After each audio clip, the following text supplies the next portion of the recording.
Welcome back to my car shop.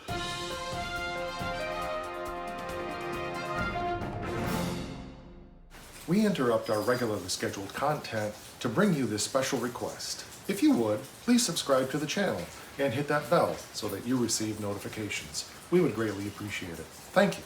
We now return you to your regularly scheduled program. Today it's time to do something simple, something that's not going to require a lot of effort.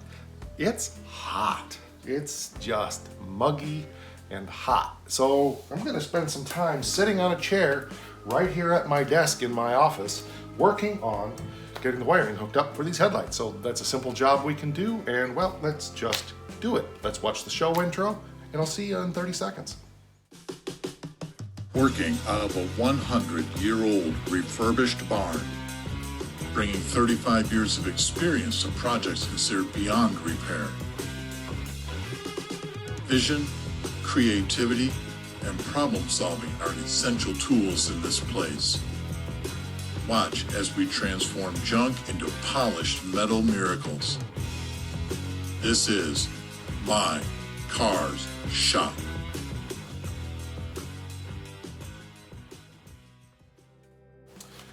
Let's just be real. Not every job what we do on a car like this is super sexy and super exciting. And of course, you know my channel well enough by now to know that I share the good, the bad, and the ugly. So we're going to go ahead and continue on with what Becky and I had done the other day and start hooking these wires up to the headlights. Now there's factory holes to put those wires through that we're going to run them through. Everything's going to get run in a wire loom, of course, eventually, but we want to get all the wires in place. The other thing we need to make an evaluation of is these marker lights. I believe these are single element lights, which means I cannot use them for both parking lights and blinker lights. Well, I can, but not easily. Should be a dual element. So we're going to look and see if we can convert those to dual element. If not, these will be single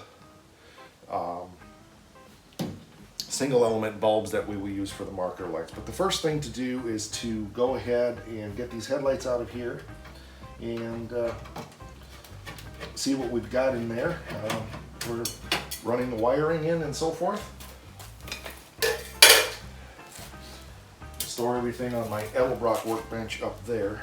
And because this is so old, we need a flathead screwdriver, so let me get that.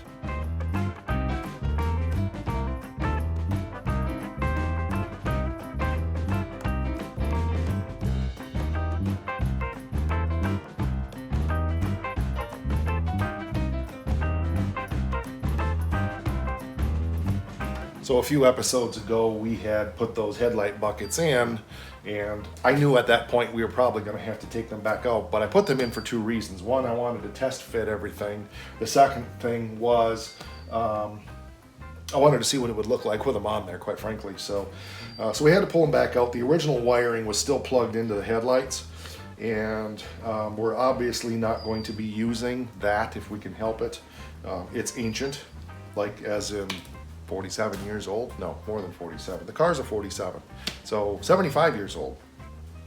And I don't trust it. It was for 6-volt. You can see all of the insulation is gone. But I do want to try to get the grommet out of here so I can run those wires back through that original grommet. So we'll see if we can do that or not. I'm hoping we can. That's going to take some work. I'm probably going to have to hack this wire up to get it out of there. But I think it would be a good idea. Let's see if we can stab ourselves with a screwdriver. That would be fun. Yeah, it's molded on this side. Oh, I see. There's a... Nope, never mind. I thought there was a clip. I don't want to tear it if I can help it. I don't think it's molded to the wires itself. I'm pretty sure it's not. Oh, there is a metal ring around there. That's what it is. Okay. So there's a metal clip around there that we're going to take off if we can get it off of there, and that's kind of what clamps down and holds the wires in. So this little steel ring was around here to kind of clamp the wire to keep it from slipping. I've gotten it loose now, and hopefully we can just slide it down. I took and sprayed this with some silicone. That obviously made a difference. It's sliding pretty well. here we go. So now we can put this grommet back in the bucket to run our wires through. And I am not in the least bit concerned about clamping it. It'll be fine. I'll tie the wires. Probably inside I'll run them through, tie them in a little knot, or tie them in a bow, or swing them over your shoulder. Never mind. So that works well. These I did not clean these up very well, but quite frankly, I don't care. It's hidden inside the fender, and it's going to get sprayed big time more with all kind of stuff. So now our next step is to go back and figure out the OE routing on this wires. And like I said, there's a hole through the inner fender well in there. Well, Becky did such a nice job with that. This is the parking light wire here that we're not going to be using at this point. These are single element. I don't know if I said that. I looked, there's only one wire, which means they're a single element bulb. So we will use those strictly for turn signals. I know that we can get a dual element to replace these, but for now I think that's what we're going to do. We'd have to replace the socket and everything, and my goal right now is to get the car on the road. If I want to put marker lights on it later, I can. I'll just buy another set of those and put them in, but the budget's really not allowing for things like that. So we got our two wires, and one is high beam, one's low beam. And so they're 10 miles long, but we got to run them through the little hole in here where they go. You can tell where they go because that's the way they are.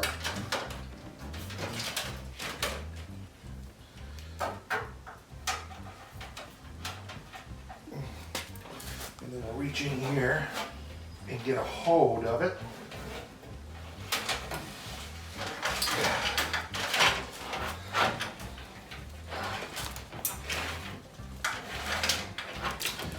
There's a couple different ways you can wire this up, but I'm going to do it like a lot of the more modern cars are. What is that, you may ask? So you can run two wires from up there, or splice it down in here and run over. But a lot of times on the modern cars, what they will do is run the wires to the passenger, or to the driver's side headlight, and then also run another wire from this headlight over to the other one. So we're going to do that on both of these. We're going to crimp two wires into the connector so that we can run over. Now, the one thing we got to pay attention to here is making sure that we have enough slack before we cut these off, so that we have plenty of wire to run in the loom, but not too much wire. So there we go. That'll be fun. The beautiful thing about what we're doing here is it doesn't matter what make or model, it's all the same. I was going to give you an honest assessment on this 15 circuit American Auto Wire kit, and I have to say so far I'm pretty impressed with it. It's very simple but effective, and obviously we haven't put it on the street yet to use it, but I think overall I'm pretty impressed with what I'm seeing. So I'm in the process now of putting the two wires in for the headlight feed. This is the low beam feed. I'm just putting these two wires in. These blade connectors here for this are a bit wider to handle the two wires. And they give you the option of doing it both ways, where you could do it the other way, where you do one wire from in the car out and so forth. But I like simple. I'm trying to keep the wiring to a minimum on this car for cleanliness purposes. You know, it's a pretty cool hot rod, I think, and one of the things that I love about hot rods of this vintage, what I like done to them, is minimalism. So the brake booster and master cylinder are located under the floor, so they're not visible. The battery was relocated to the trunk because it used to be located over here on the firewall up real high. And just cleaning everything up really nice and keeping it very simple and plain, I think is important in a hot rod of this era, of this vintage. As I said in the last episode, we're kind of going for that 80s street rod look. A lot of guys don't like that, especially in today's day and age where it's all patina and the classic hot rods of the 50s and all that. And I love all that stuff, so don't get me wrong. But I'm also an 80s guy, and I was driving in the 80s and worked in hot rod shops in the 80s and in the 90s, and this was the stuff. Like I'm building this right here. This was the shizzle. This was the way these cars were done. And small block Chevy and blah blah blah, which I know makes a lot of guys turn over in their grave, but I know you get it. If you read Hot Rod Magazine and Carcraft Magazine and so many of those car magazines in the 80s and were involved in the hot rod scene back then, these were the things. So tell me what you like. What's been your experience with cars like this? Do you like these fat fender cars done up with the Chevy drivetrain, or are you more of a purist and want to see a flathead in it? Or what are your thoughts on these vintage hot rods? Just curious. I want to make sure these are crimped really well, so I'm using my crimpers and vice grips. As I asked you in the last session, tell me the crimpers that you like. Tell me your experience with crimpers as well. Okay, so that one's good. So one thing I did off camera, because I just had to think it through, I took the pigtail out, you saw that. But I took the original ground out because it's already got the eyelet and it's cut to the right length, and it grounds right here in the case with a small screw, and I thought, why reinvent the wheel? It's all good, and I can use just a little piece of the original wire. So why not? Okay, so we have the one wire to go across to the other side done now. I'll run that over there in a minute or 6, but I want to snap this in here. And the low beam goes, I believe, yes, the low beam goes to the center one up here. So ground on, if you're looking at the headlight itself, this is your ground, this is your high beam, this is your low beam. And they just snap nicely into the connector. And one more to do, we'll get the green one done here, and good to go.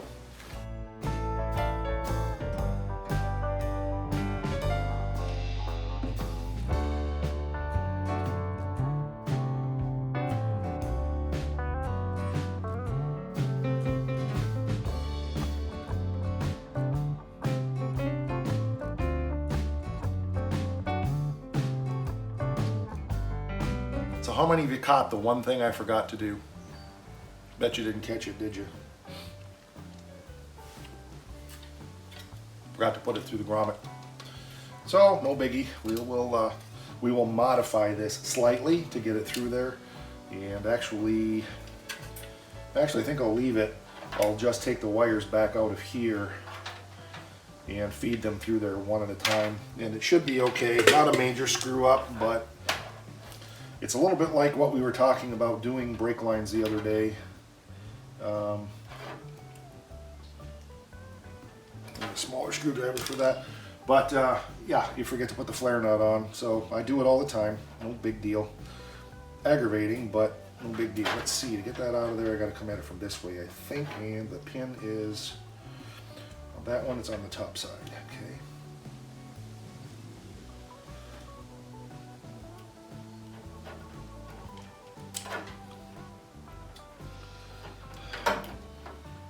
Now the next trick, I'll probably end up putting these stupid pot lickers in the wrong spots. You watch. But I think they're going to fit through the grommet with a little crystal blue persuasion. It's a little tight. Would have been better had I done it before, but I think we can get it through there. I suppose the other thing I could do is take the grommet back out of here and make sure we do it.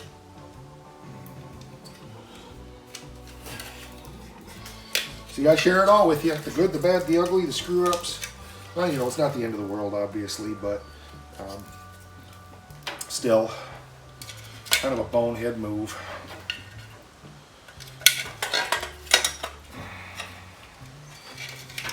I think what I'm going to do is pull the wires through this and then go ahead and put the headlight bucket back in the car. This means I gotta pull these other wires back through.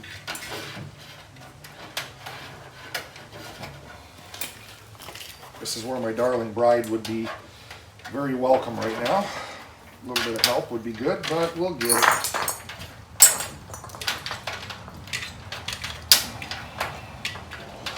Okay, so those are through there, and those are through the bucket, and we need the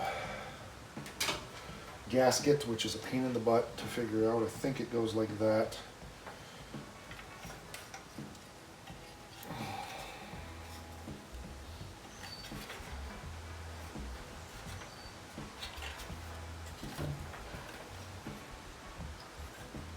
That's the side like that. Pretty sure. Carefully, carefully.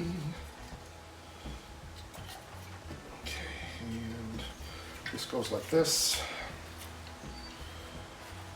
and this like this, and there'sy dotes and dozy dotes and little amesy divey.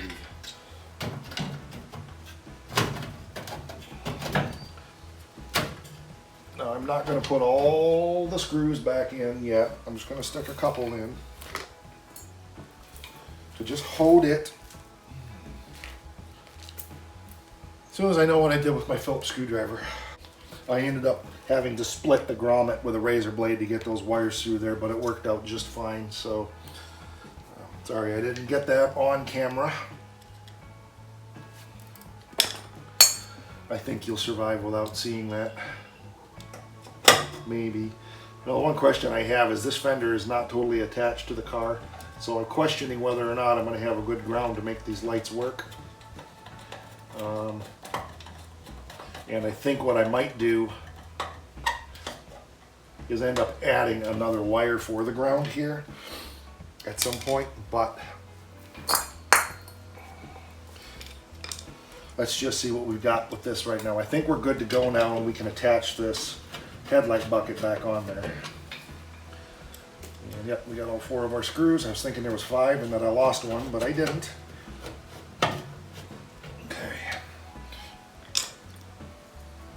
So, if all be well, if we did this right, if this dumb thing will plug in there,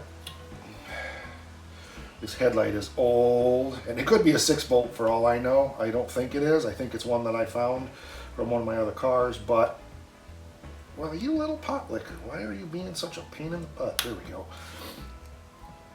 Okay.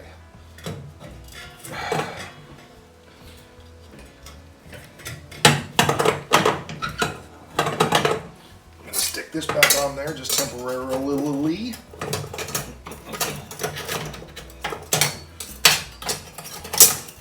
Just to keep it from going awry. Okay, that should work. Headlight's in crooked, I don't care, that's not my point. And it is fogged, so I'm guessing it's probably got one beam burned out. But let's see if they work. Gotta hook up the battery and then we'll go from there. Alrighty, here we go. Moment of truth. Do we have a headlight? You tell me. I can't see it from here. Hey, what do you know? We got a headlight. Let's see if we have a high beam or a low beam. I'm not sure which beam that is. You know before I do. Well, I'll be dipped. Look at that. We almost look like we know what we're doing, don't we? So we'll get that put back together permanently, and obviously our ground is good.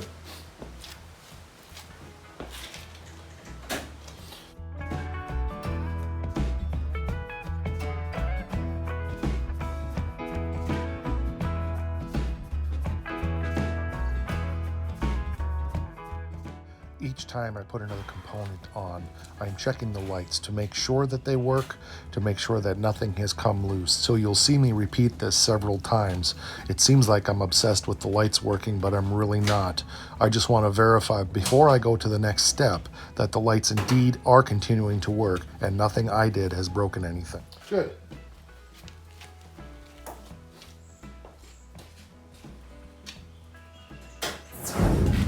So on this side, it's going to be lather, rinse, and repeat, but I do need to determine where I am going to run the wires across.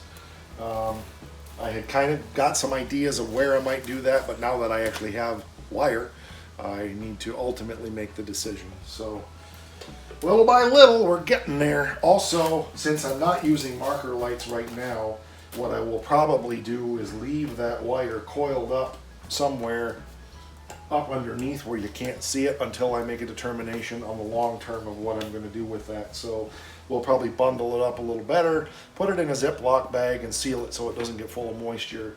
And then at some point in the future, we will be able to do the thing with the thing so that we can do that thing. So I think we're going to run the wires. It'll be in a loom, but we'll run it just over the fan. I don't want to run it in here because then it's blocking the airflow, but if we just run it up over the top of the fan, remember all of this is hidden anyway, you can't see it.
Okay, here's the moment of truth.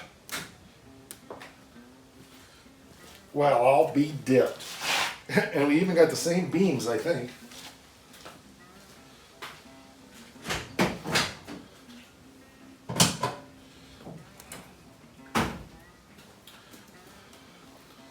Well, look at that. That's low beam for sure. I feel like it's twisted just a little bit, but it's not.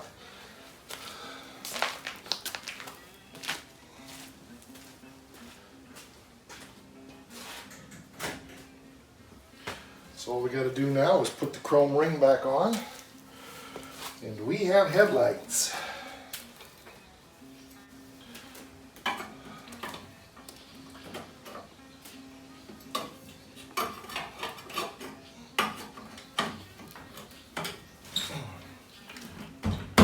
These do not go on easy. Right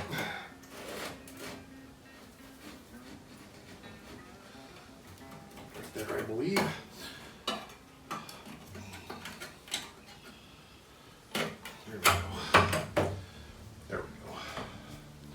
Snaps in there. This one over here, if you remember, was a replacement from, I think I got that one from Max or somewhere like that, Max Auto. This one was OE. This one fits a lot better.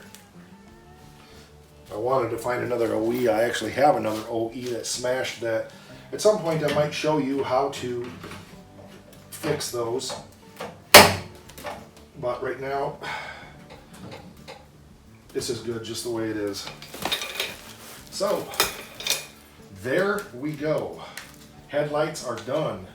So the next step will be tail lights and or blinker lights. I need to make a decision what I'm doing here, other than trying to put all my little doodads back in the box. There we go. So that I can accomplish one more little important thing.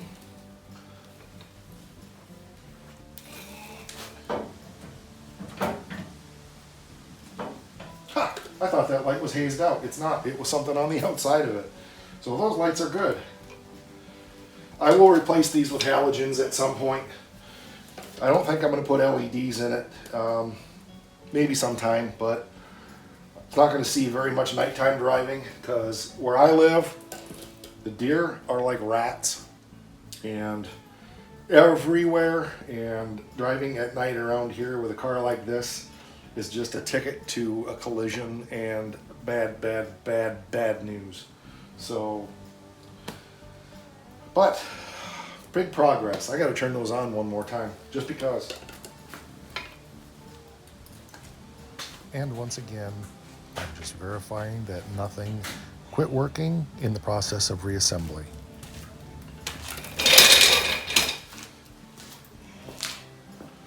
Very nice.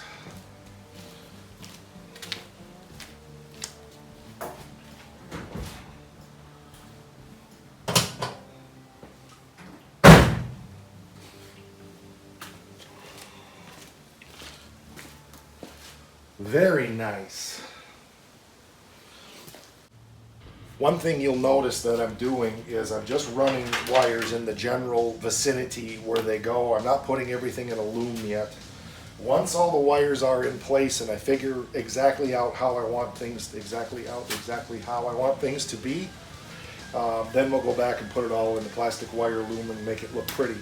But right now the purpose is just simply to get everything hooked up, get everything working, make sure there's no issues, and make it easy on yourself. So if you're doing a wiring job like this, don't allow it to overwhelm you. It's simple. It's just one wire at a time. Every wire's labeled, as we said before. You can also use masking tape like Becky and I were doing in the last episode on this project. There's just plenty of ways you can make your life easier, and just think of it as one wire at a time until it's done. Kind of sounds like fabricating, doesn't it? Like the Stitches Challenger project, one bite at a time. It's the same thing with wiring. Just simply one bite at a time, one wire at a time, keep wiring and wiring and wiring, and before long, it's all done. All you got to do then is just finish it up. Well, we've made good progress today, and as I've thought about where we're at in the project, I decided that this is the place I want to stop. The next step is to get the tail lights, blinker lights, brake lights all hooked up. And we've got another whole harness that we have to run to do that. The blinker light switch is ordered, but it hasn't come in today. I was hoping it would so we could get working on that. But the more I thought about it, I realized that that's probably just a good project for Becky and I to work together on, because it is a matter of stretching out a lot of wires and things like that. So I really appreciate you being here. If you haven't subscribed to the channel, please go ahead and do that right now. Hit the bell so you receive notifications. We would really appreciate that. We're really excited to see the channel continuing to grow, and of course we want that to continue happening. If you're on Facebook and Instagram, we're also there /mycarshop. And once again, thank you so much for being here.